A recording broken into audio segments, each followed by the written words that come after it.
Bismillah, alhamdulillah, assalatu wassalamu ala rasulillah wa ala alihi wa ashabihi wa mawalah. Ruqyah itu berasal dari kata ar-ruqa. Artinya adalah bacaan atau kalimat-kalimat atau mantra-mantra penyembuhan.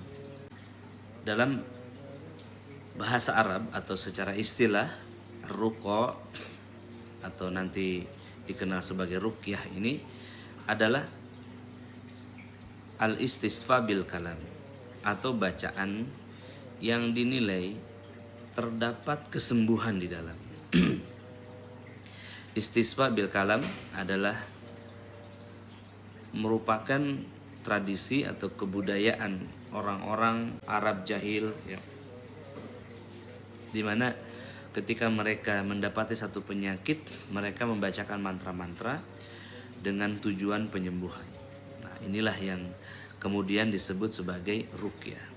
Nah, sehingga pada masa Nabi SAW, ketika datang Nabi SAW, para sahabat yang dulu melakukan atau memiliki profesi ini pun ragu, apakah ini sesuai dengan syariat Islam ya.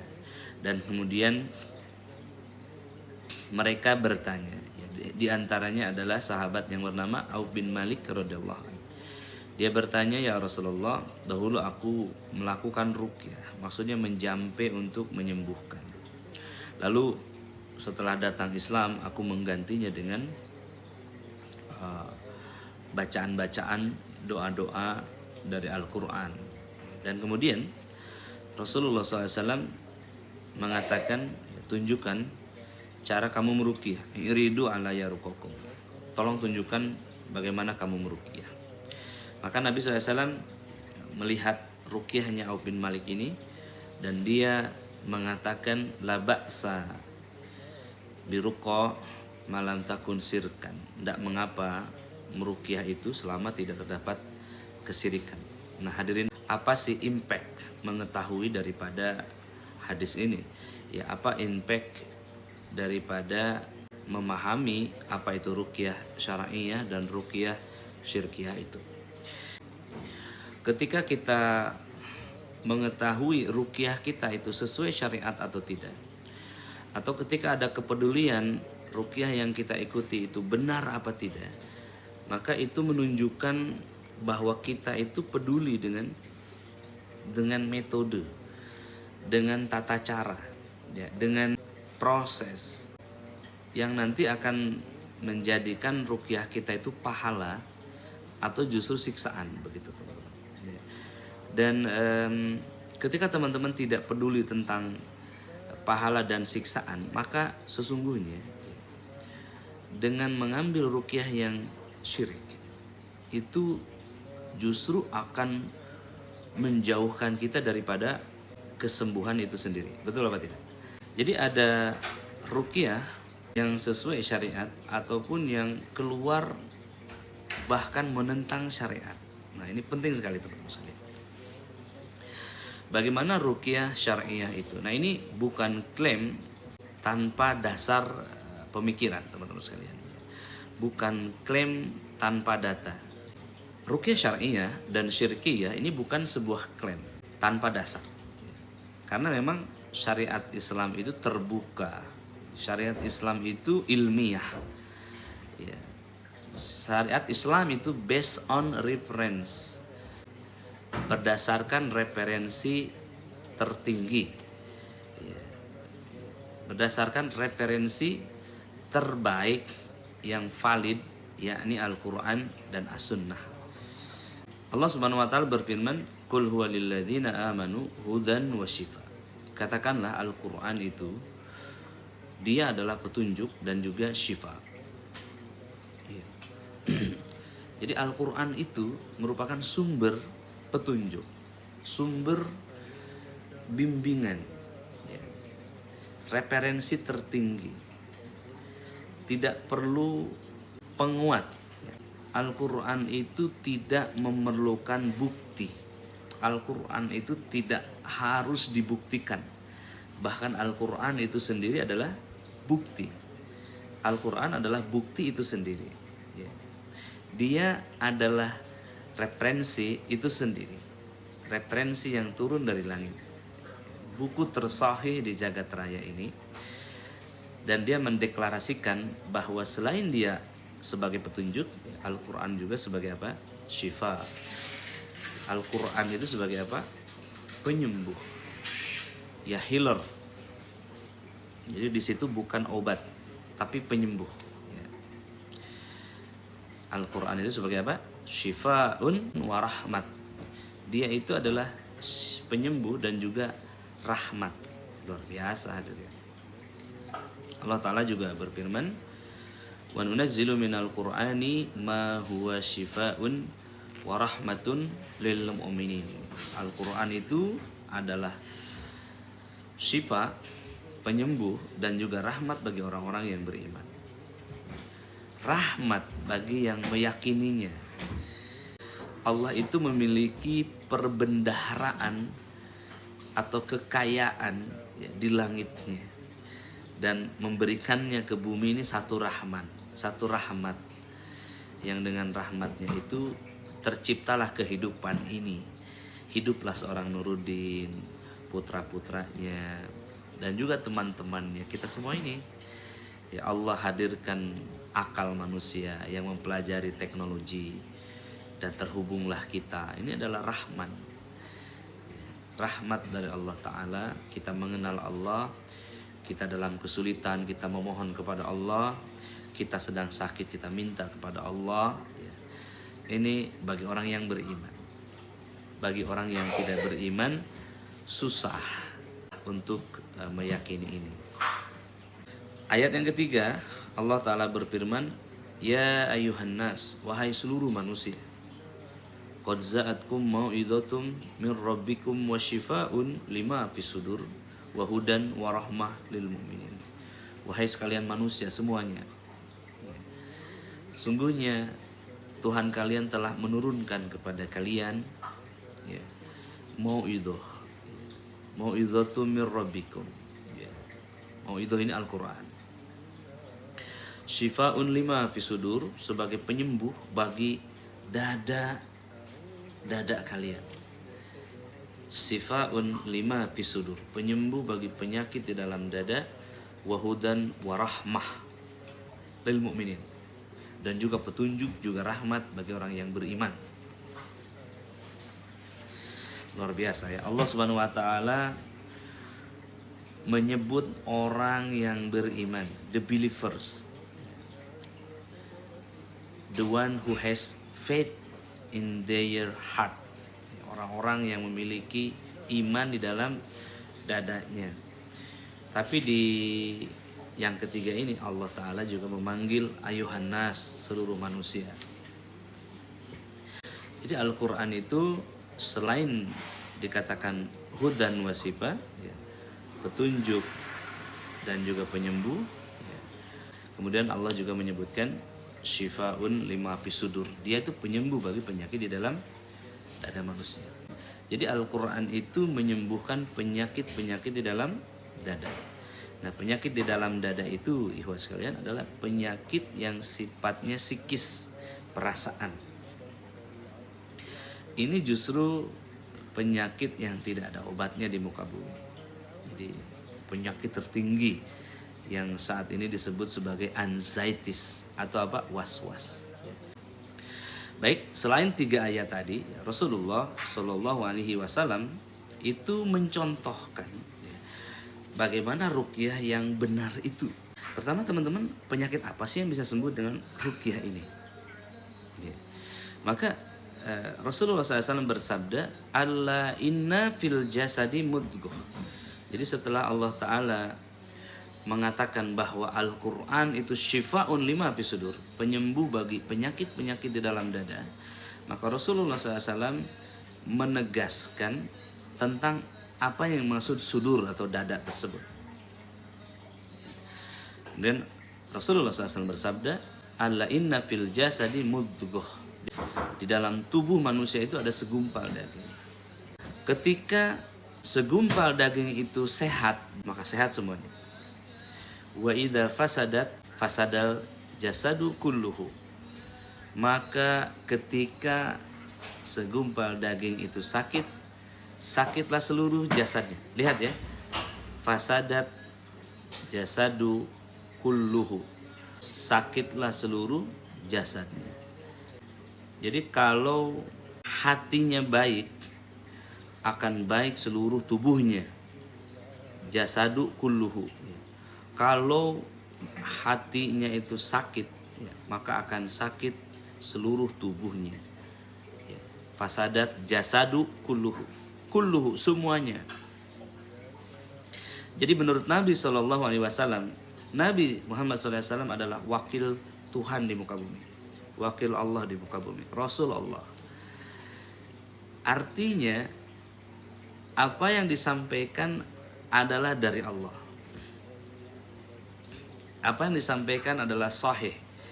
Kalau Al-Quran itu the highest reference, ya, referensi tertinggi bagi seorang yang senang, bagi seseorang yang mencintai ilmu, maka Al-Hadis, apa yang dikatakan dia, adalah referensi kedua. Ya, jadi ini referensi tertinggi dijelaskan oleh referensi tertinggi kedua. Jadi Rasulullah SAW mengatakan, ketika kolbunya itu sehat, maka sehat seluruh tubuhnya. Solahat jasadu kulluhu, semuanya.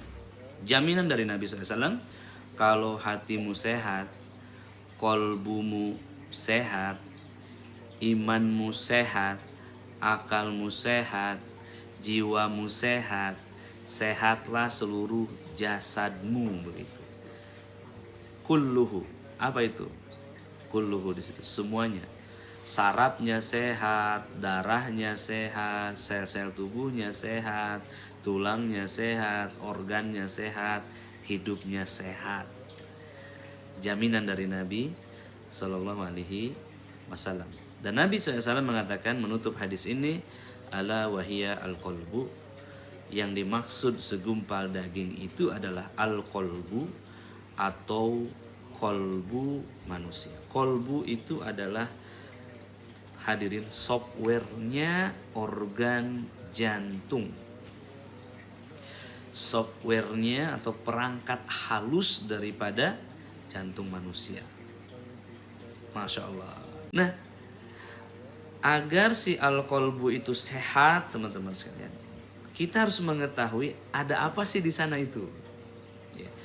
Di dalam ruang kolbu ini, hadirin, ada sistem software, ya, yang dikendalikan oleh dua hal. Yang pertama adalah ar-ruh, ruh manusia yang beriman kepada Allah, atau disebut aspek keimanan. Ya. Dia perlu penguat, dia perlu kekuatan, ya, berupa makanan yang menguatkannya. Bentuknya adalah devotion, bentuknya adalah ibadah, ya, penyembahan kepada Allah Ta'ala, ya. Terhubungnya ruh itu kepada Allah Subhanahu wa Ta'ala dengan zikrullah, dengan membaca Al-Quran, dengan ruku, sujud, dengan sedekah, dengan puasa. Implementasi daripada keimanan adalah melakukan keimanan itu sendiri, yaitu bertakwa kepada Allah Jalla wa'ala. Oke, ini adalah aspek yang pertama. Ada aspek yang kedua, yaitu aspek psikis, aspek psikis, ya, aspek kejiwaan, aspek perasaan. Inilah yang disebut al-hayatad dunya, jiwa atau perasaan manusia. Nah, ini juga perlu mendapatkan makanan. Apa yang diinginkan oleh jiwa, oleh perasaan, yakni kepuasan terhadap apa yang diinginkannya berupa makanan, harta, penghargaan, ya, kemudian pasangan, berupa syahwat-syahwat. Tujuannya Allah Ta'ala menciptakan aspek kejiwaan ini atau sisi nafsiyah ini, tujuannya adalah agar manusia bertahan hidup di muka bumi, agar manusia hidup. Dan dengan hidup itu manusia beribadah. Maka ada dalil yang menegaskan ini, dalil yang sangat populer, kita sering dengar, meskipun belum tentu kita memahaminya. Apa yang dikatakan Allah Ta'ala, a'udzubillahi minasyaitonir rajim, wa ma khalaqtul jinna wal insa illa liya'budun. Allah Ta'ala tidak menciptakan manusia dan jin ini kecuali untuk beribadah kepadanya. Nah, jadi tujuan hidup itu bukan makan. Tujuan hidup bukan jalan-jalan. Tujuan hidup bukan punya rumah, bukan punya kendaraan untuk jalan-jalan, bukan punya rumah untuk diam, bukan punya harta untuk berkuasa, bukan, teman-teman. Jadi tujuan diciptakan hidup, tujuan diciptakan perasaan ingin 4 hal tadi adalah agar kita beribadah kepada Allah. Maka kaum muslimin, manusia tidak diberitahukan ini. Manusia ketika lahir itu dalam keadaan putih. Kullu waladin mauludin yuladu alal fitrah. Manusia itu ketika terlahir, semua anak manusia ketika lahir itu fitrah, kosong, kertas kosong. Maka ayahnya lah yang melukis dia menjadi seorang majusi, Yahudi atau Nasoro. Jadi keimanan ini, hadirin, ada di dalam dasar diri kita berupa ruh yang beriman tadi, yang terikat perjanjian, kemudian nafsu ingin hidup, dan akal kita dalam keadaan kosong. Kenapa ada akal? Karena akal ini yang memutuskan kita mengikuti iman kita ataupun jiwa kita. Orang-orang yang tersesat adalah orang-orang yang mengikuti hawa nafsunya saja. Jadi dia hidup mengikuti nafsunya saja, jadi pincang hidupnya. Kebahagiaannya tidak akan sempurna. Meskipun dia punya seluruh makanan di muka bumi, memiliki istri yang banyak, memiliki harta emas yang banyak, memiliki kekuasaan, tapi kebahagiaannya tidak sempurna. Kenapa? Ada imannya yang tidak diberikan makan. Barakallahu fikum. Sampai sini bisa dipahami teman-teman sekalian. Jadi inilah yang disebut sebagai al-qalbu tadi. Jadi Allah wahiyya al-qalbu. Kalau imannya diberi makan dan kenyang, dia menjadi kuat. Kalau jiwanya diberikan makanan dan menjadi tenang, maka tubuhnya seluruhnya akan sehat. Saya ingin teman-teman yang paham ketik paham dulu. Fahim Tom? Apakah Anda memahaminya? Baru saya akan melanjutkan. Ini baru 3 landasan ayat di dalam Al-Quran dan juga 1 hadis yang menyebutkan, memverifikasi tentang apa itu syifa, apa itu penyembuhan. Nah, alhamdulillah yang sudah paham, Anda sudah menuju langkah pertama, hadirin, menuju kesembuhan. Nih, pengennya instan kan, pengennya cepet-cepet ruqyah kan. Ya. Begitulah orang-orang yang pergi ke dukun, ya. Pengennya cepet-cepet selesai. Itu adalah dorongan daripada nafsunya. Jadi teman-teman yang memahami barusan, alhamdulillah itu rezeki ruhani. Itu akan membuat Anda semakin kuat hari demi hari dan semakin dekat pada kesembuhan. Ya, barakallahu fikum. Yang sudah paham, yang belum share silahkan share, yang belum like silahkan like. Teman-teman, ini adalah usaha kita semua untuk menyebarkan podcast ini ke lebih banyak jiwa lagi. Karena banyak ruqyah yang tidak benar di TikTok ini. Banyak ruqyah yang sesat, hadirin. Banyak dukun-dukun gentayangan di TikTok ini.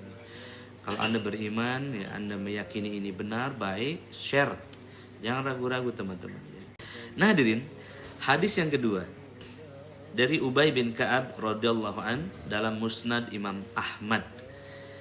Jadi hadis ini adalah hadis ahad atau hadis yang datang dari satu periwayatan, namun termaktub dalam Musnad Imam Ahmad. Musnad Imam Ahmad.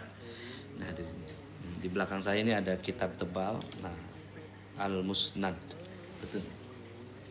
Iya, Al-Musnad. Ini kitab utama Imam Ahmad bin Hambal rahimahullah ya. Di dalam kitab itu hadirin terdapat satu hadis yang meriwayatkan tentang ayat-ayat ruqyah. Nah, teman-teman mungkin ada yang bertanya ya, Ustaz, ayat ruqyah itu dari mana sih asalnya? Dari mana dalilnya? Apakah ada hadisnya? Apakah itu sahih? Yes, ini jawabannya. Hadis yang kedua adalah dari riwayat Imam Ahmad ya, dari Ubay bin Ka'ab radhiyallahu an. Ya. Beliau mengatakan bahwa suatu ketika ada seorang ayah membawa anaknya kepada Nabi Shallallahu Alaihi Wasallam dalam keadaan sakit, yang dimaksud sakit akalnya, dan tangannya diikat pada punggung unta. Gila. Wahai Muhammad, kata ayah ini, ya Rasulullah, engkau adalah utusan Allah dan anakku ini gila. Bisakah engkau meruqyahnya? Maka Nabi Shallallahu Alaihi Wasallam mengatakan, lepaskan ikatannya, dudukan dia di hadapanku, dan kemudian Nabi Shallallahu Alaihi Wasallam membacakan ayat-ayat ini. Apa saja tuh? Yang pertama suratul Fatihah 1-7. Yang kedua, wa arba ayat min awal suratul Baqarah, 4 ayat awal dari surah Al-Baqarah, yaitu 1-4.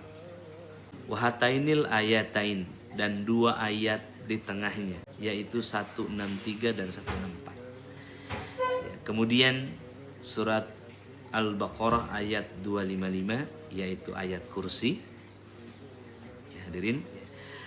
Dan kemudian dibacakan 3 ayat terakhir. Wasalasah min akhir suratul Baqarah, 3 ayat terakhir suratul Baqarah, yang teman-teman semua hafal ini ya, insyaallah.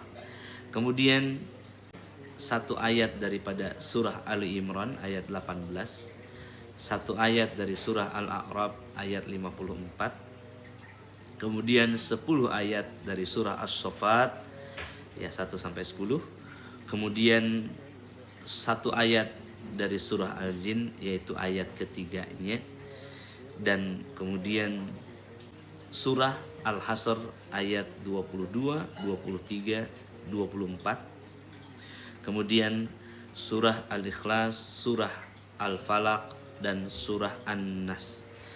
Nabi membacakan surah-surah tersebut dengan tartil, dan setelah selesai dibacakan maka anak tersebut bangun dengan pandangan yang berbeda. Masya Allah. Bangun dengan tatapan yang berbeda. Maknanya sembuh dia dengan izin Allah. Masya Allah, tabaraka rahman. Alhamdulillah hadirin. Al-Quran Al-Karim ini adalah syifaun wa rahmatun lil mu'minin. Dia adalah penyembuh dan juga rahmat bagi orang-orang yang beriman. Orang gila bisa sembuh. Maka tadi Nabi SAW ya, meruqyah dengan ayat-ayat tadi. Lalu kemudian setelah itu dia berdiri dengan pandangan yang berbeda. Jadi ruqyah itu kalau berhasil ada progres yang cepat. Barakallahu fikum. Baik, 2 hadis cukup kira-kira teman-teman.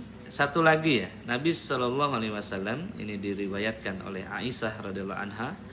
Sebelum tidurnya dia mengumpulkan kedua tangannya, lalu membacakan Al-Ikhlas, Al-Falaq, An-Nas, lalu meniupkannya dan mengusapkan di seluruh tubuhnya.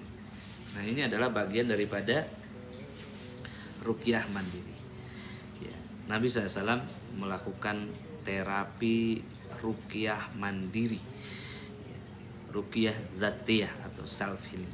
Ya, ini adalah ruqyah syar'iyyah, ruqyah yang setiap tindakannya harus ada rambu-rambu daripada syariat Islam. Ya.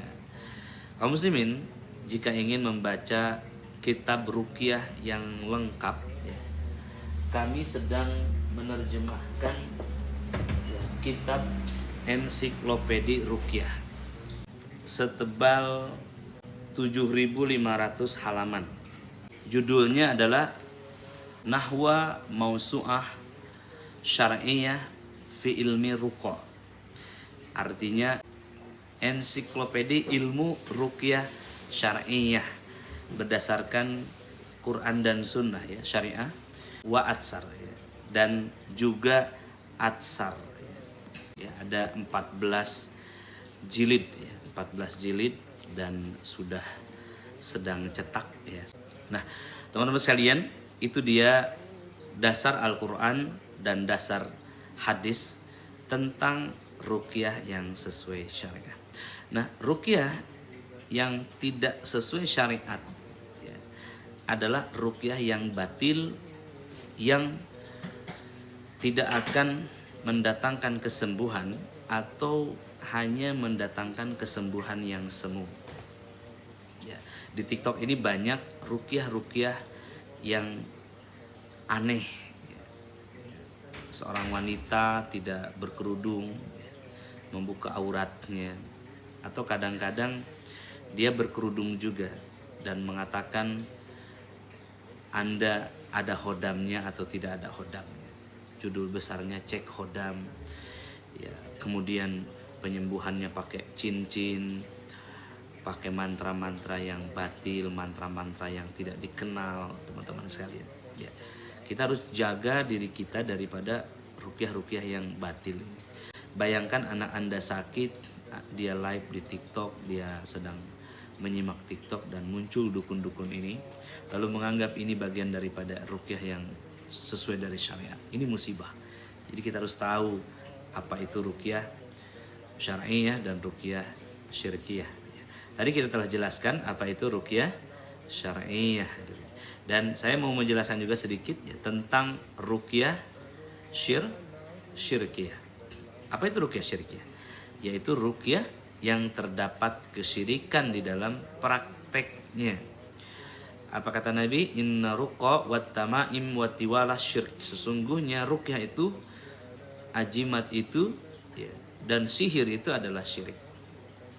Jadi bacaan mantra-mantra yang bukan dari kalam Allah atau kalamullah atau doa kepada Allah yang dinilai bisa menyembuhkan, ataupun ajimat-ajimat yang dinilai punya kekuatan penyembuhan, atau ya, atau sihir-sihir, pengaruh-pengaruh sihir yang dinilai memiliki kekuatan penyembuhan, itu adalah syirik. Kata Nabi, inna ruqa wat tamaim wat tiwalah syirik. Ya. Apa itu ruqyah yang syirkiyah? Atau jenis apakah yang dimaksud kesyirikan ini, hadirin? Adalah seluruh hal yang dilakukan oleh terapis yang meyakini adanya kekuatan penyembuhan selain Allah Jalla wa'ala. Jadi dia meminta selain kepada Allah.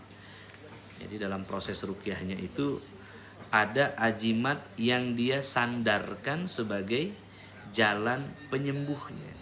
Ya, nanti bentuknya bisa berbagai macam. Nah, adapun ciri-cirinya biasanya dia minta nama ibu kandung, ya, minta mahar yang spesifik berupa ayam untuk disembelih misalkan, ya, minta tumbal, ya, darah, ya, ataupun syarat-syarat yang aneh, misalkan minta baju bekas, ya, kemudian bertanya nama ibu kandung, ya, menyebutkan bahwa dirinya bisa melihat masa depan, ya, bisa meramal, memiliki khodam jin pembantu, ya, dia bisa menghitung jumlah jinnya dan seterusnya. Oke, tidak panjang lebar hadirin. Yang kedua kita akan membahas tentang jin nasab dan jin kasab dan juga sihir. Ya. Sebelum lanjut kita tanya jawab dulu sedikit.